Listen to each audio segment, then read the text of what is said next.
Selamat datang di training Oracle Academy Telkom University tentang database design. Pada kesempatan kali ini kita akan membahas section 2.2 tentang entitas, instan, atribut, dan juga identifier.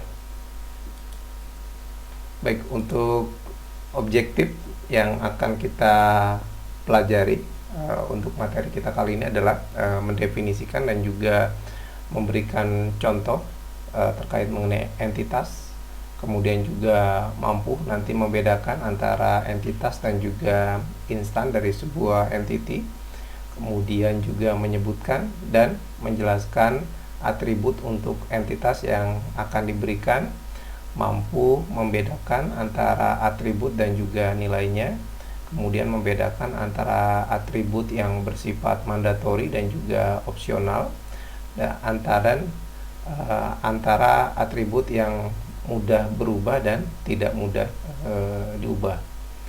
Selanjutnya adalah memilih dan juga menentukan pengidentifikasi unique identifier ya, atau UID untuk sebuah entitas.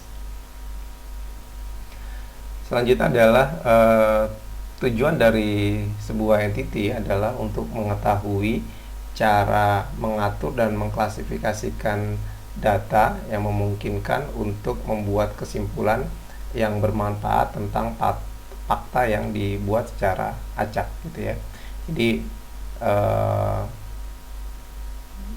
entitas itu ya mengklasifikasikan data ya agar semuanya dimungkinkan secara possible disusun dalam sebuah gambar ya.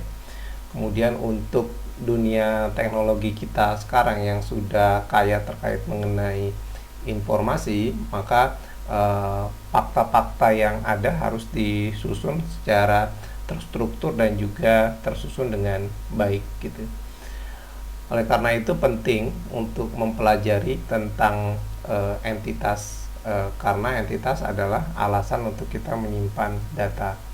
Jadi dari statement ini adalah bahwa data sekarang ini di dunia sangat banyak sekali gitu ya.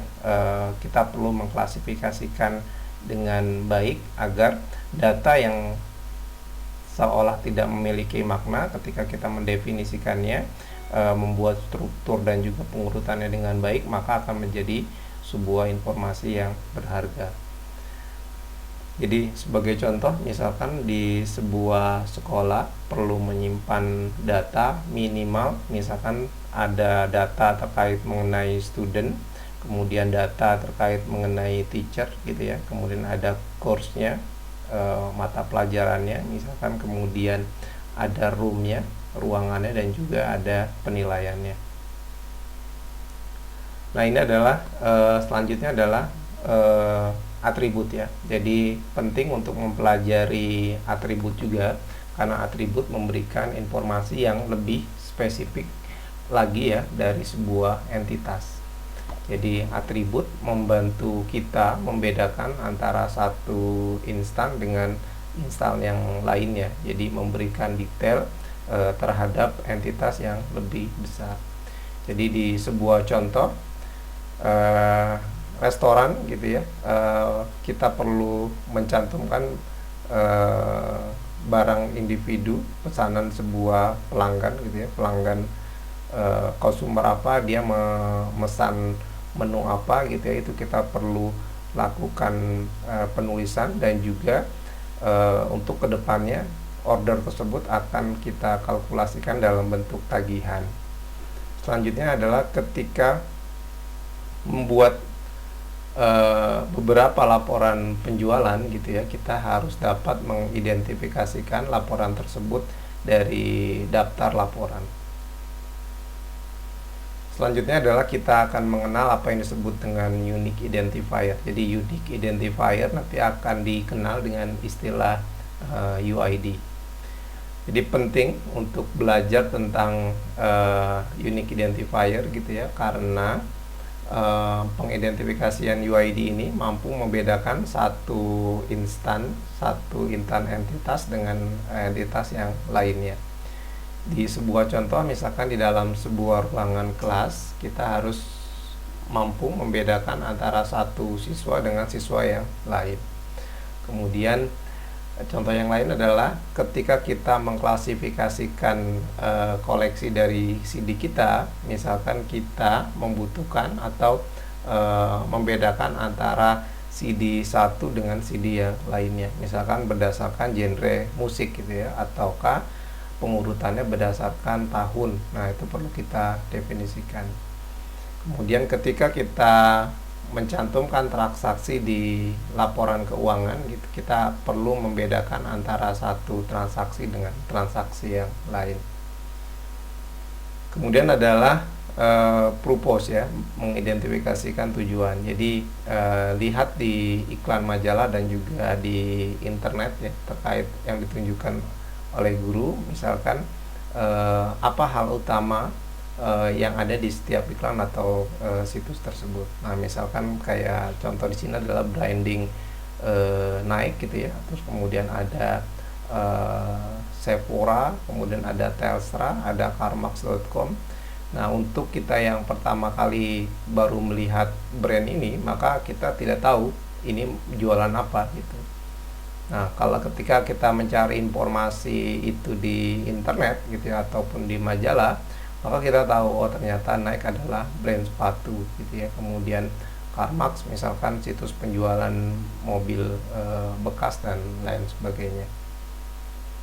Jadi untuk mendefinisikan sebuah entitas, entitas adalah sesuatu yang penting untuk bisnis ya, tentang data mana yang perlu diketahui.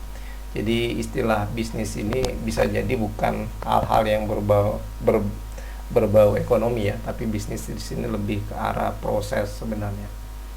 Jadi kemudian nama untuk sekumpulan hal yang serupa gitu ya, yang bisa kita buatkan dalam list. Nah, ini adalah statement dari sebuah entitas. Jadi adalah sebuah nama gitu ya, untuk sekumpulan hal yang serupa yang dapat kita list ya. Kemudian biasanya adalah berbentuk kata kerja, kata benda maksudnya.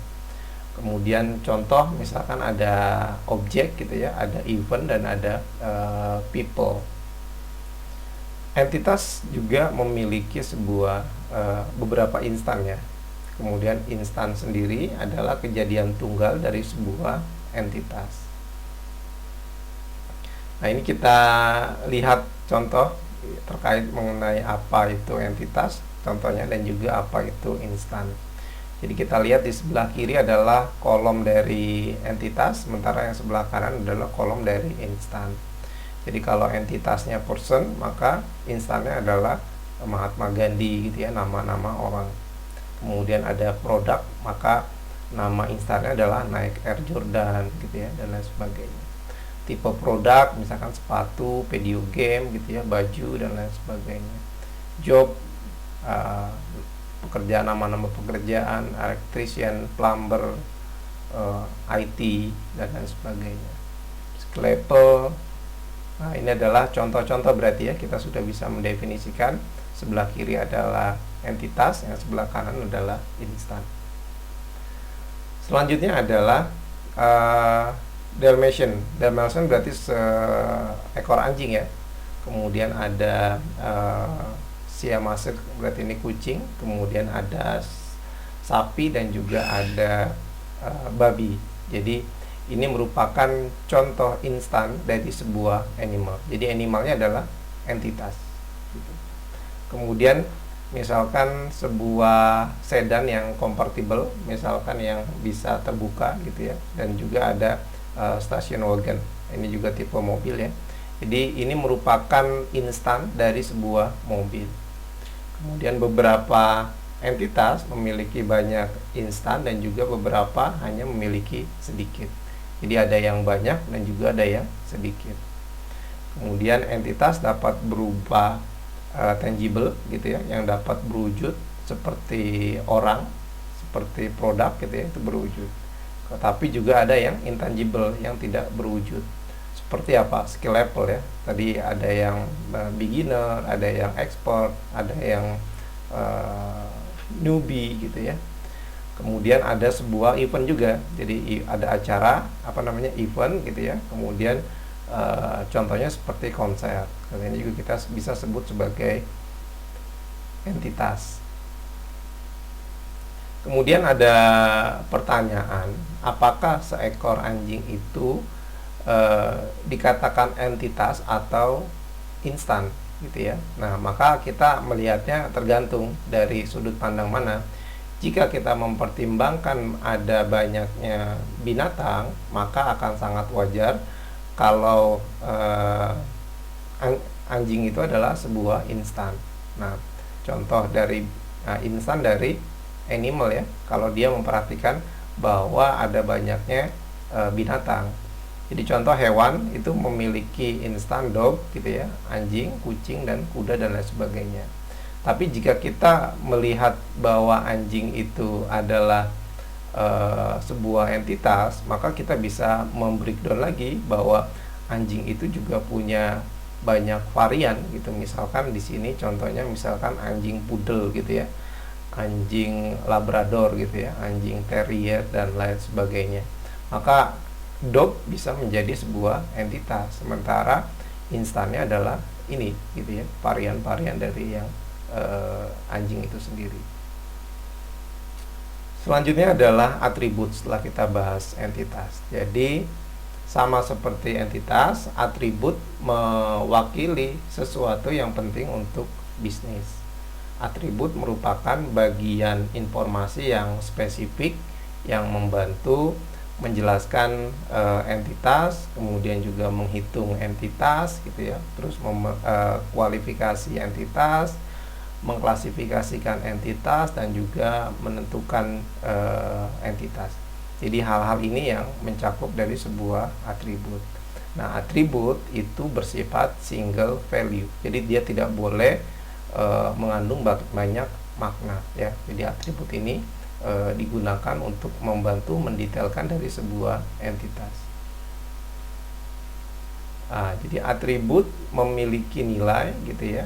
Nilai atribut dapat berupa angka, dapat berupa karakter gitu ya, dapat berupa tanggal, dapat berupa gambar ataupun suara.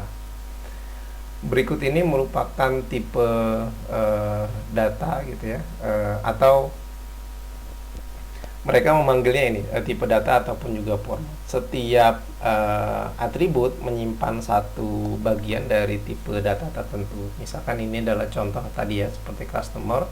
Atribut-atributnya bukan contoh orang-orang ya, tapi di dalam sebuah customer misalkan ada family name-nya, ada date of birth-nya, kelahirannya, ada ukuran sepatu.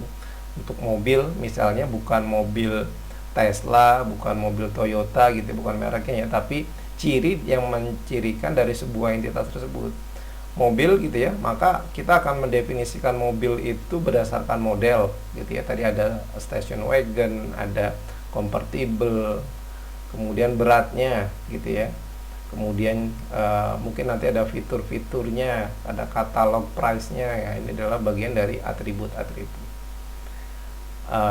Di job pekerjaan juga atributnya seperti title-nya gitu ya, dan juga description-nya. Jadi dia menjabat sebagai apa, dan juga deskripsi dari pekerjaannya juga seperti apa. Oke. Apa itu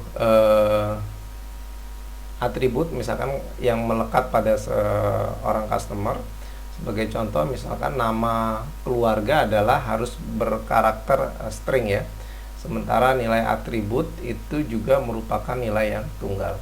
Setiap atribut hanya dapat memiliki satu nilai untuk setiap instan entitas. Jadi sama seperti tadi ya, misalkan kita ambil contoh transaction ya. Jadi misalkan transaction jumlah saldo yang kita miliki berapa, nah nanti nilainya boleh bersifat tidak boleh angka ya, jadi nilai boleh angka. Transaction date-nya gitu ya, boleh tanggal juga. Kemudian beberapa atribut misalkan seperti usia memiliki nilai yang berubah secara konstan. Nah, nanti ada kasus di mana nilai sebuah entitas itu berubah ya instannya ya, seperti tadi ini nih, usia ya. Tahun ini dia memiliki usia 60 tahun. Kemudian tahun depan maka dia akan memiliki usia 61 tahun. Maka data tersebut harus dirubah di dalam sistem database-nya, baik itu manual maupun otomatis. Nah, maka data-data yang berubah ini kita sebut sebagai volatile attribute atau atribut yang mudah dirubah. Atribut lainnya seperti order date ini memang jarang berubah gitu ya. Kalau kita menyimpan kalau order date kan tanggal pesanan ya, pasti tetap sebenarnya. Tapi ini kadang juga perlu melakukan perubahan. Nah, ini kita sebut sebagai non volatile attribute atau atribut yang tidak dapat dirubah. Jika terdapat pilihan, maka pilih atribut yang tidak dapat diubah ya, biar gampang. Sebagai contoh, misalkan tanggal lahir, tanggal lahir merupakan atribut yang tidak bisa dirubah. Ada beberapa atribut yang dapat berisi nilai yang merupakan kita sebut sebagai mandatory atribut. Jadi contoh, misalkan hampir sebagian besar proses bisnis melacak informasi pribadi ya, misalkan nama yang diperlukan. Jadi nama ini adalah mandatory di dalam sebuah entitas. Jika atribut lainnya mungkin nilainya boleh berisi 0. Jadi kalau seandainya nama itu harus wajib, tapi misalkan address boleh, alamat gitu ya, boleh tidak diisi. Sebagai contoh misalnya cell number, misalkan nomor telepon itu bersifat opsional, boleh ya.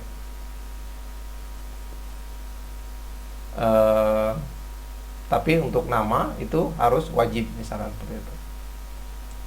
Kemudian contoh yang lain misalkan alamat email address itu harus mandatory, harus diisi oleh sebuah karyawan, oleh seorang karyawan dalam sebuah aplikasi emailnya. Tapi di dalam tersebut atribut customer bersifat opsional ya untuk katalog online-nya gitu. Jadi yang lainnya boleh dia tidak mengisi. Jadi hanya untuk emailnya saja dia bersifat mandatory. Jadi tergantung dari kita yang mendesainnya. Kemudian jika kita akan membentuk sebuah sistem human resource, sumber daya manusia, kita memerlukan entitas untuk menyimpan data untuk masing-masing pekerja yang kita sebut sebagai employee. Apa atribut yang dimiliki oleh employee?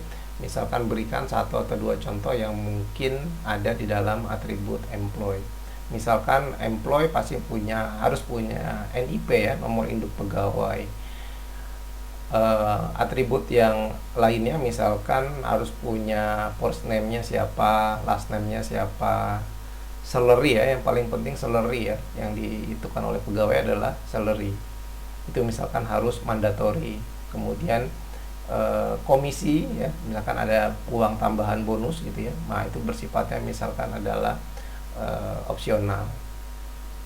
Nah ini kita lihat, jadi mana saja yang bersifat jadi seorang employee memiliki yang disebut dengan unique identifier atau kita kenal dengan nanti UID. Ya, jadi UID bisa berupa atribut tunggal atau kombinasi beberapa atribut yang membedakan karyawan dari yang lainnya. Bagaimana kita menemukan karyawan tertentu yang bekerja untuk perusahaan tersebut? Informasi unik apa yang mengidentifikasikan satu employee? Nah, itu kita bisa lihat. Jadi kalau informasi unik dalam sebuah karyawan ya mungkin NIP ya, karena kalau nama pasti banyak orang yang memiliki nama. Nomor telepon juga mungkin bisa dijadikan sebagai UID ya, karena nomor telepon juga unik ya. Tapi biasanya rata-rata kalau yang dinyatakan yang menyatakan unique identifier biasanya adalah ID dari seorang pegawai. Oke, sekarang pikirkan tentang semua siswa yang ada di dalam sebuah kelas ya. Setiap siswa dijelaskan oleh beberapa sifat atau atribut. Atribut mana yang memungkinkan Anda memilih satu siswa atau yang lainnya? Misalkan adalah UID dari student. Jadi untuk membedakan siswa, misalkan saya akan mencirikan siswa yang paling pintar gitu di kelas gitu ya. Tapi itu akan susah dibandingkan dengan kita membuat sebuah sistem yang berbasisnya UID. Jadi kalau siswa misalkan identifikasinya adalah nomor induk mahasiswa atau nomor induk siswa gitu ya, untuk mendefinisikan itu. Oke, baik, sekarang sudah masuk ke terminologi. Beberapa catatan yang perlu kita pahami adalah terkait mengenai apa itu definisi dari atribut.